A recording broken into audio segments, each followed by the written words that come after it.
ओम शांति।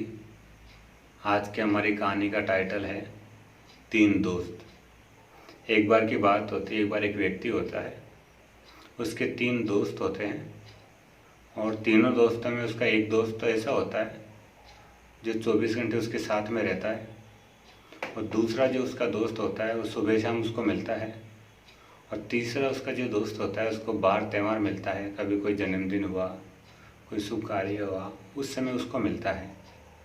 एक बार उस व्यक्ति के ऊपर कोर्ट में केस चलता है और उसको गवाह की आवश्यकता होती है। जब उसको गवाह की आवश्यकता होती है तो सबसे पहले अपने उस दोस्त के पास जाता है जो 24 घंटे उसके साथ रहता है। लेकिन वो दोस्त बोलता है कि भाई अपनी दोस्ती कोई कोर्ट कचहरी के लिए नहीं थी, अपना साथ तो यहीं पे ख़त्म हो गया। उसको थोड़ी निराशा होती है, लेकिन वो अपने दूसरे दोस्त के पास जाता है जो सुबह शाम उसको मिलता है। जब दूसरे दोस्त के पास जाता है, उसको अपनी बात सुनाता है तो दूसरा दोस्त बोलता है कि अपनी दोस्ती है वो तो ठीक है, इसलिए मैं कोर्ट के दरवाजे तक जाऊंगा, लेकिन गवाह देने की मेरी बस की बात नहीं है, गवाह देने की मेरी हिम्मत नहीं है। वो सोचता है जब गवाही नहीं देगा तो किस काम का, इसलिए उसको और निराशा होती है। लेकिन फिर भी वो सोचता है मेरा एक दोस्त और है जो मुझे बार त्यौहार मिलता है, कोई त्यौहार आदि फंक्शन पे मिलता है। वो उसके पास जाता है और उसके पास जाकर उसको बोलता है कि मुझे तेरे गवाह की आवश्यकता है। तो वो कहता है कि मैं तेरा लास्ट तक साथ दूंगा, जो भी गवाह देना है मैं ज़रूर दूंगा। तो ऐसे उसकी गवाही देने को चले जाता है। तो वास्तव में ये कहानी किसकी है?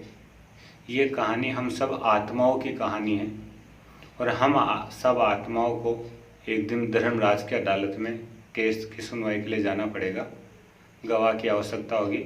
और हम सब आत्माओं के भी तीन दोस्त हैं। पहला दोस्त तो हम आत्माओं का ये शरीर है जो 24 घंटे हमारे साथ रहता है।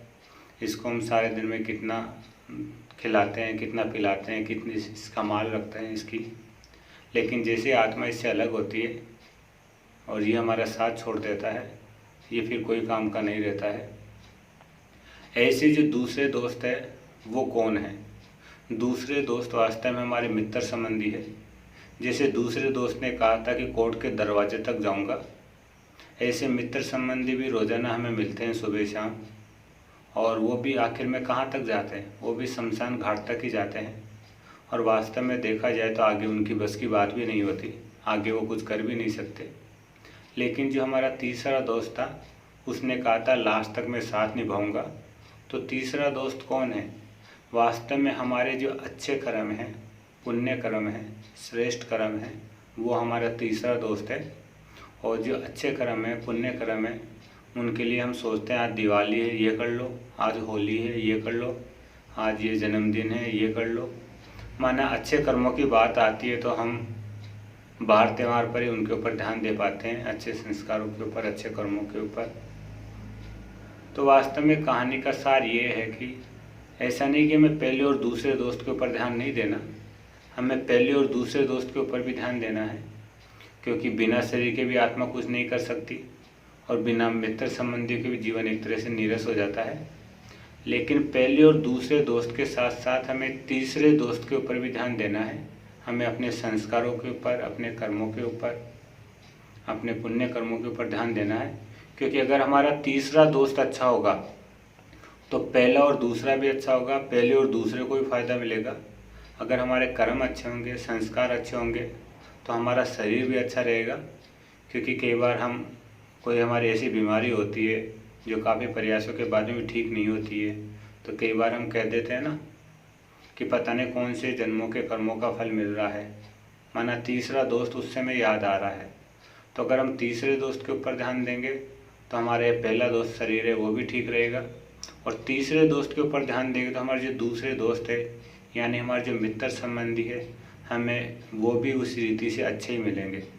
क्योंकि देखते हैं एक मंदिर में जाने वाले के मित्र संबंधी मंदिर में जाने वाले होंगे, एक व्यसन करने वाले के मित्र संबंधी या दोस्त वगैरह व्यसन करने वाले मिलेंगे।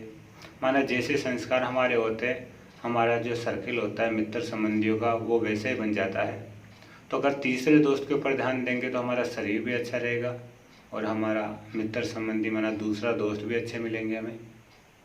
तो आइए हम सब आज से ये संकल्प करते हैं, ये विचार करते हैं कि हम तीसरे दोस्त के ऊपर भी ज़रूर ध्यान देंगे और रोज़ उसके ऊपर ध्यान देंगे। बार त्यौहार की बात नहीं है, क्योंकि रोज़ ध्यान देंगे तभी उसका रोज़ की रोज़ फ़ायदा होगा। अच्छा, ओम शांति।